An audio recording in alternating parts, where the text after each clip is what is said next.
Eu presentavo oggi in provincia di Ristanzi questi tre film documentarios che nascono grazie al suo progetto Susardo in lingua Bia, presentato dalla provincia di Ristanzi e dalla regione Sadra e finanziato dalla regione Sadra, assessorato dell'istruzione pubblica su servizi lingua e cultura sadra.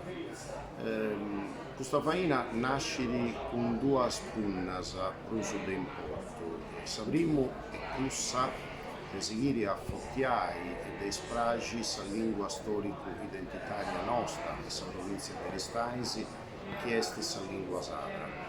L'altra punna è quella che vai a conoscere le bellezze paesaggistico-ambientali, la storia, l'archeologia, i monumenti, i musei che allogano i arrasti della storia.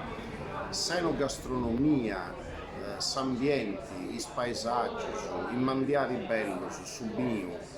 Tutto questo può abbiazzare la lingua sadra, ma vince o favoressi il turismo da intro, questa non è da parte dei sardos e tutto, ma vince il turismo forestiero, il turismo strangio, dei continentali, dei che arrivano dall'Europa, da ogni parte del mondo, in un traballo fatto a strinto a mano de vari intra le amministrazioni provinciali di Aristanisi e Regione Sarda, Servizio Lingua e Cultura Sarda, che ha creato in questo progetto.